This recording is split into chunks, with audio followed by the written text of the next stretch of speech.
Hello friends, मैं एलिसगढ़ जे electrical railway DFCSIL। तो आज की इस वीडियो में हम बात करेंगे मेडिकल के बारे में कि DFCSIL में मेडिकल कैसे होता है, कहाँ होता है और कौन कौन सा चेकअप किया जाता है मेडिकल में। तो आज के इस वीडियो में इन सब के बारे में बात करेंगे। इससे पहले आप हमारे चैनल पर नए हैं तो चैनल को सब्सक्राइब कर लीजिए और वीडियो को लाइक कर दीजिएगा। अच्छा लगे तो वीडियो को लाइक कीजिएगा और वीडियो को शेयर कर दीजिएगा। तो आइए वीडियो को शुरू करते हैं मेडिकल प्रोसेस के बारे में कि कैसे मेडिकल होता है, क्या होता है। तो सबसे पहले DFCSIL में आपको DV होता है, DV कराया जाएगा। उसके अगले दिन आपको मेडिकल के बारे में बताया जाएगा, मेडिकल आपका कहाँ होगा, कैसे होगा। तो ये सब आपको बता दिया जाएगा DV के दिन ही, DV के दिन बता दिया जाता है। उसके जस्ट अगले दिन आपका मेडिकल होगा। तो DFCSIL में मेडिकल जो होता है वो अभी तक जो मेडिकल हुआ है सभी का वो 2 हॉस्पिटल में हुआ है। जो DFCSIL 2 हॉस्पिटल को हायर करती है वो है एक कैलाश हॉस्पिटल है और एक हेलिक्स हॉस्पिटल है जो नोएडा में है। तो इन दोनों हॉस्पिटल में अभी तक मेडिकल हुआ है। DFCSIL में जो भी मेडिकल हुआ है स्टूडेंट का, तो अभी तक यही दोनों हॉस्पिटल में हुआ है। आगे भी यही दोनों हॉस्पिटल में होगा, ज़्यादा चांस है कि यही दोनों हॉस्पिटल में ही होगा। और ये दोनों हॉस्पिटल में मेडिकल होता है। जो DFCSIL आपको उनके द्वारा DV के दिन बता दिया जाएगा कि कहाँ पे आपको मेडिकल कराने जाना है। तो आप जैसे मेडिकल के दिन पहुँचिएगा हॉस्पिटल में, जो बताया जाएगा उस हॉस्पिटल में आप जाइएगा वहाँ पे। तो वहाँ पे आपको पहले रजिस्ट्रेशन कराना होगा, रजिस्ट्रेशन करा लीजिएगा। उसके बाद आपको मेडिकल का एक फॉर्मेट दिया जाता है कि क्या क्या चेकअप होगा, क्या क्या चेकअप कराना है, ये सब का एक आपको फॉर्मेट दे दिया जाएगा और उस फॉर्मेट के हिसाब से आपका चेकअप होगा। तो उसमें उसके बाद सबसे पहले जब मेडिकल सुबह में जाइएगा तो वहाँ पे आपका चालू हो जाएगा जो हॉस्पिटल आपको अलाउड किया जाएगा।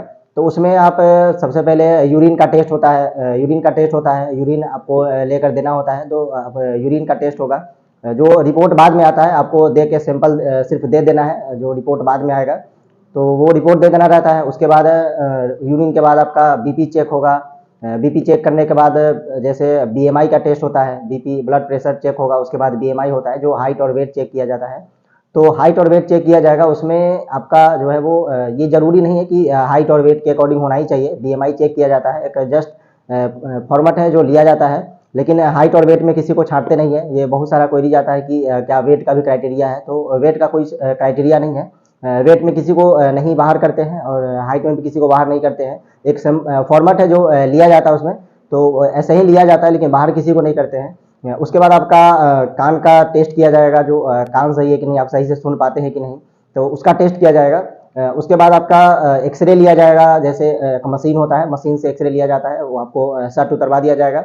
उसके बाद वहाँ पे मशीन के सामने आपको खड़ा करके वो एक्सरे कर लेते हैं, एक्सरे हो जाएगा। एक्सरे के बाद आपका फिर जैसे आता है आई टेस्ट होगा। तो आई टेस्ट में सबसे मोस्ट इम्पोर्टेंट जो टेस्ट है वो आई टेस्ट होता है। और इसका जो मेडिकल होता है DFCSIL का, वो जो रेलवे का जो मेडिकल है, जैसे जो क्राइटेरिया दिया गया है, तो यहाँ भी जो क्राइटेरिया दिया गया है मेडिकल का, वही रेलवे के हिसाब से यहाँ पे भी मेडिकल होता है। जो क्राइटेरिया है जैसे A1 मेडिकल, A2 मेडिकल, जो भी मेडिकल दिया गया है, जो आप पोस्ट भरे होंगे, जो भी जैसे स्टेशन मास्टर का इसमें है OPVT, तो उसके लिए जो क्राइटेरिया रखा गया है मेडिकल का वो A2 रखा गया है। तो जो A2 है वो रेलवे में जैसे A2 होता है जहाँ पे 6/9 होना चाहिए, विदाउट ग्लासेस होना चाहिए और कलर ब्लाइंड नहीं होना चाहिए, या लेसिक सर्जरी, ये सब कोई भी चीज़ अलाउ नहीं होता है। उसी तरह से यहाँ पे अभी जूनियर एग्जीक्यूटिव के लिए मेडिकल का क्राइटेरिया जो है वो A3 रखा गया है। पिछले साल A2 था लेकिन अब इस बार बढ़ा करके A3 कर दिया गया है मेडिकल का क्राइटेरिया। तो A3 मेडिकल जो होगा वो आपका विद और विदाउट ग्लासेस 2 डायोप्टर तक चल सकता है, लेकिन कलर ब्लाइंड नहीं होना चाहिए और 6/9 होना चाहिए। A3 में 6/9 होना चाहिए, जो विद और विदाउट ग्लासेस 6/9 आपका चल सकता है और उसमें 2 डायोप्टर तक आप चश्मा लगा सकते हैं। उसके बाद ये होगा, उसमें कलर ब्लाइंड ये सब नहीं होना चाहिए। जो कि आई का टेस्ट बहुत ही अच्छे से किया जाता है, जो कि वहाँ पे डिजिटल बोर्ड होता है, वो डिजिटल बोर्ड से आपको पढ़वाते हैं। जो रिमोट होता है वहाँ से वो अलग अलग रेंडमली कोई भी ABCD या कोई भी लेटर हो गया या कोई भी कुछ भी टाइप करवाते हैं, टाइप करके आपको पढ़वाते हैं। जो भी आई का टेस्ट होता है वो एक एक करके होता है। जैसे पहले एक आई का टेस्ट होगा, फिर दूसरा आई का टेस्ट होगा। तो ऐसे करके आई का टेस्ट होता है। दोनों आई का एक साथ नहीं होता है, क्योंकि जो आई होता है वो दोनों अलग अलग 6/9 होना चाहिए, तो इसीलिए अलग अलग आई का टेस्ट होता है। आई का टेस्ट होगा, उसके बाद आपका कलर ब्लाइंड का टेस्ट होगा। जो बुक होता है वो बुक पढ़वाते हैं, कलर ब्लाइंड है कि नहीं आपका, वो जांचने के लिए। उसके बाद आपका एक बहुत बड़ा सा मशीन होता है, उसके सामने बैठा करके आपको लेसिक सर्जरी चेक किया जाएगा। कि आपका कोई सर्जरी तो नहीं करवाए हैं, तो ये लेसिक सर्जरी टेस्ट होता है जो मशीन के सामने बैठा दिया जाता है और चेक होता है। और आई में कोई भी दोस्त कंपैरिजन नहीं होता है, किसी में कोई भी कंपैरिजन नहीं होता, क्योंकि यहाँ पे जो आपका बहुत सारा ऐसे स्टूडेंट जो मेडिकल में छठे भी है, और जैसे यहाँ पे रेलवे का मेडिकल का प्रोसेस है, सेम यहाँ भी प्रोसेस होता है। यहाँ पे फ़र्क होता है कि यहाँ पे प्राइवेट हॉस्पिटल में किया जाता है और वहाँ पे खुद का रेलवे का हॉस्पिटल होता है। लेकिन यहाँ पे अभी डीपीसीएल का कोई अपना हॉस्पिटल है नहीं, तो यहाँ पे डीपीसीएल प्राइवेट हॉस्पिटल हायर करती है और उसी हॉस्पिटल में आपका मेडिकल होता है। और बहुत सारा क्वेरी जा रहा था कि क्या मेडिकल में कोई सेटिंग चलता है, तो ऐसा कुछ भी नहीं है। मेडिकल में कोई भी सेटिंग नहीं चलता है। यहाँ पे बहुत ही फेयर तरीके से मेडिकल होता है और कोई भी दिक्कत नहीं है। बहुत ही अच्छे तरीके से मेडिकल होता है, बहुत ही फेयर तरीके से होता है। कोई भी सेटिंग का यहाँ पे प्रोसेस कुछ भी नहीं है। आपसे एक भी सेटिंग का कुछ बात नहीं होता है यहाँ पे। तो इसके बारे में आप नहीं सोचे। और जो भी आपका अगर आई आपका कुछ है, लेसिक सर्जरी करवाए हैं, तो आपका पकड़े जाएंगे। आप वहाँ पे आपका कलर ब्रांड है तो भी पकड़े जाएंगे। जिस पोस्ट में कलर ब्रांड अलाउ है, जैसे इसमें और भी पोस्ट है जो एग्जीक्यूटिव का है, जिसमें C1 मेडिकल दिया गया है, तो उसमें जो भी क्राइटेरिया है उसका आप चल सकता है। आप देख सकते हैं रेलवे के वेबसाइट पर जाकर कि कौन से मेडिकल के लिए क्या क्राइटेरिया दिया गया है, उसी के अकॉर्डिंग आपका मेडिकल लिया जाएगा। और अगर मेडिकल में छटते हैं तो री मेडिकल का भी प्रोसेस है। जैसे आपको जो री मेडिकल होता है वो मेल आएगा आपको, उस मेल पर फिर से आपको री मेडिकल के लिए अप्लाई करना पड़ेगा। तो आप उसके अकॉर्डिंग री मेडिकल आपका होगा फिर से। अगर री मेडिकल में आप फिर से पास हो जाते हैं तो आपका फिर से ज्वाइनिंग आ जाएगा। लेकिन अगर पास नहीं होते तो फिर आपका ज्वाइनिंग नहीं आएगा।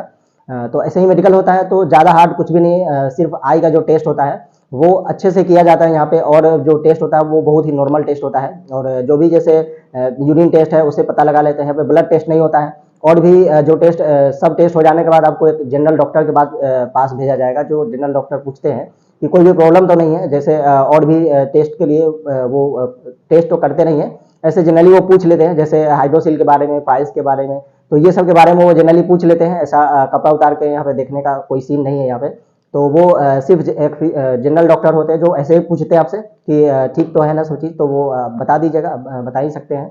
तो वो पूछते हैं सही जनरली और हो जाता है। उसके बाद वो फाइनल कर देते हैं मेडिकल। वो उसके बाद सबमिट हो जाता है पेपर। तो जो भी मेडिकल होता है उसका जैसे आपका रिपोर्ट होगा, जैसे यूरिन टेस्ट का रिपोर्ट होगा, एक्सरे का रिपोर्ट होगा, तो वो आपको शाम को मिल जाता है। जैसे शाम को वो रिपोर्ट आ जाता है तो हॉस्पिटल की वेबसाइट पर जाकर आप वो जो रिपोर्ट है वो लोड कर सकते हैं। बाकी जो रिपोर्ट है जैसे आई का तो आप देख ही सकते हैं, जो आपके फॉर्मेट में लिखा जाएगा वो सामने में लिखेंगे आपके, तो वो आप रिपोर्ट देख सकते हैं कि मेरा आई कितना आया है, क्या है, नहीं है। उसके बाद जैसे एक्सरे का तो वो वेबसाइट पर पता चल जाएगा शाम को। उसके बाद और भी जो रिपोर्ट है जैसे वो सब लिख देंगे, बीपी का आपको लिख देंगे, फिर बीएमआई लिख देंगे, वेट लिख देंगे, ये सारा चीज़ आपको वहाँ पे लिख देंगे। तो आप देख सकते हैं। तो आपको पता चल जाएगा मेडिकल का कि हाँ क्या है, मेरा जो मेडिकल है उसके अकॉर्डिंग सही है कि नहीं, तो वो पता चल जाता है। लेकिन आपको वो कुछ बताएंगे नहीं, आपको पूरा मेडिकल ले करके तो वो फॉर्मेट आपके हाथ में होगा, जो शाम को वो ले लेंगे और वो जमा कर लेंगे। बाकी आपको बताएंगे नहीं कि मेडिकल सही है या कुछ, ऐसा कुछ बताते नहीं है। वो आपका वो जो पेपर होगा वो जाता है डीपीसीएल के पास और वहाँ पे जाता है। तो वहाँ पे वो डिसाइड करते हैं कि अगर ठीक है तो आपका सीधे ज्वाइनिंग लेटर आता है। और अगर नहीं है, कुछ प्रॉब्लम है, तो वहाँ पे आपको उसे जो है वो फिर से री मेडिकल के लिए भेजा जाता है। और एक्सरे होगा तो उसके जो भी आपका बीमारी है उसे पता लगा लिया जाता है कि कुछ बीमारी तो नहीं है, ये सब चीज़। बाकी कुछ भी चीज़ नहीं देखा जाता है। जैसे यहाँ पे हाथ पैर ये सब का कुछ ऐसा सीन नहीं है, ये सब नहीं देखा जाता है। और वेट उट का कुछ ऐसा सीन नहीं है यहाँ पे, वो सब नहीं देखा जाता है। तो यही सब था। इतना सारा टेस्ट होता है इसमें मेडिकल में, जो भी था आपको बता दिए हैं। जो भी ये सब टेस्ट होता है बहुत ही नॉर्मल मेडिकल होता है। लेकिन आँख में आपका कोई भी कंपैरिजन नहीं किया जाएगा। बाकी कोई भी दिक्कत नहीं है, सब में नॉर्मल ही मेडिकल होता है। तो आप हमारे चैनल पर नए हैं तो चैनल को सब्सक्राइब कर लीजिए और वीडियो को शेयर कर दीजिए और लाइक भी कर दीजिएगा। वीडियो को देखने के लिए थैंक्स।